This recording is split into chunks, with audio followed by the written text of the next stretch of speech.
Chapter 23 Zurich, Monday, October 4, 10 a.m. When Elizabeth arrived at her office, a sealed envelope marked "Confidential" with her name on it was lying on her desk. She opened it. In it was a report from the chemical laboratory. It was signed Emil Juepli. It was full of technical terms, and Elizabeth read it through without understanding it. Then she read it again and again, each time more slowly. When finally she had grasped its significance, she said to Kate, "I'll be back in an hour," and she went to find Emil Juepli. He was a tall man about 35, with a thin, freckled face and a scalp that was bald except for a tonsure of bright red hair. He fidgeted uncomfortably, as though unused to having visitors in his little laboratory. "I read your report," Elizabeth told him. "There's a great deal in it that I don't understand. I wonder if you would mind explaining it to me." Instantly, Juepli's nervousness vanished. He leaned forward in his chair, sure and confident, and began to speak rapidly. "I've been experimenting with a method of inhibiting rapid differentiation of the collagens by using mucopolysaccharides and enzyme blocking techniques. Collagen, of course, is the fundamental protein basis of all connective tissue." "Of course," Elizabeth said. She did not even try to understand the technical part of what Juepli was saying. What Elizabeth did understand was that the project he was working on could retard the aging process. It was a breathtaking concept. She sat there, silent, listening, thinking about what this could mean in terms of revolutionizing the lives of men and women all over the world. According to Juepli, there was no reason why everyone should not live to be 100, or 150, or even 200 years old. It would not even be necessary to have injections, Juepli told Elizabeth. With this formula, the ingredients could be taken orally in a pill or a capsule. The possibilities were staggering. It would mean nothing less than a social revolution, and billions of dollars for Robinsons. They would manufacture it themselves and license it out to other companies as well. There was no one over 50 years of age who would not take a pill that would keep him or her young. It was difficult for Elizabeth to conceal her excitement. "How far along are you on this project?" "As I wrote in my report, I've been doing tests with animals for the last 4 years. All the recent results have been positive. It's just about ready for testing on human beings." She liked his enthusiasm. "Who else knows about this?" Elizabeth asked. "Your father knew? It's a red folder project, top security. That means that I report only to the president of the company and to one member of the board." Elizabeth suddenly felt chilled. "Which member?" "Mr. Walther Gassner." Elizabeth was silent for a moment.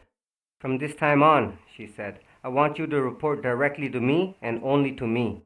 Juepli looked at her in surprise. "Yes, Miss Roth. How soon could we have this on the market?" "If everything goes well, 18 to 24 months from now." "Fine. If you need anything, money, extra help, equipment, let me know. I want you to move as quickly as possible." "Yes, ma'am." Elizabeth rose, and instantly Emil Juepli jumped to his feet. "It's a pleasure meeting you." He smiled and added shyly, "I liked your father." "Thank you," Elizabeth said. Sam had known about this project. Was that another reason he refused to sell the company? At the door, Emil Juepli turned to Elizabeth. "It's going to work on people." "Yes," Elizabeth said. "Of course it will." It had to. "How is the Red Folder project handled?" Kate Erling asked. "From the beginning?" "From the beginning. Well, as you know, we have several hundred new products in various experimental stages. Who authorizes them?" "Up to a certain amount of money, the heads of the different departments involved," Kate Erling said. "What about money?" $50,000. "And after that?"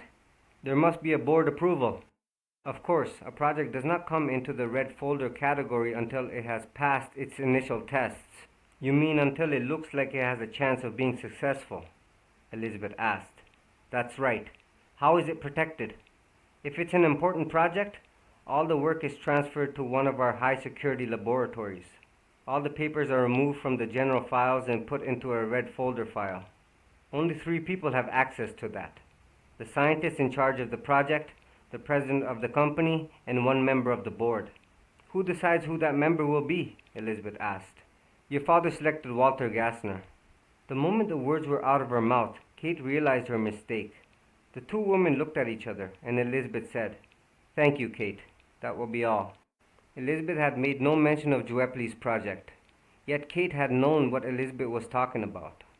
There were two possibilities. Either Sam had trusted her and told her about Joepley's project, or she had learned about it on her own, for someone else. This was too important to allow anything to go wrong.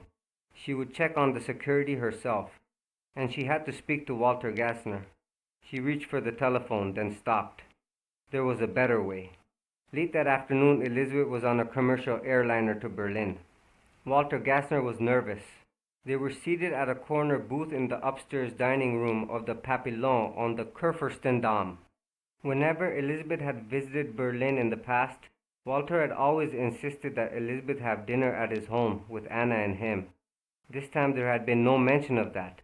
He had suggested instead that they meet at this restaurant, and he had come without Anna. Walther Gassner still had the clear-cut, boyish movie star handsomeness, but the surface gloss had begun to crack. There were lines of tension in his face, and his hands never stopped moving. He seemed to be under some extraordinary tension. When Elizabeth asked about Anna, Walter was vague. Anna's not feeling well. She couldn't come. Is it anything serious? No, she'll be fine. She's at home, resting. I'll call her and better not disturb her.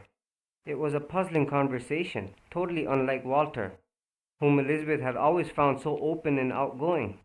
She brought up the subject of Emil Joepley. We need what he's working on very badly, Elizabeth said. Walter nodded. It's going to be big. I've asked him not to report to you anymore, Elizabeth told him. Walter's hand suddenly went very still. It was like a shout. He looked at Elizabeth and asked, Why did you do that?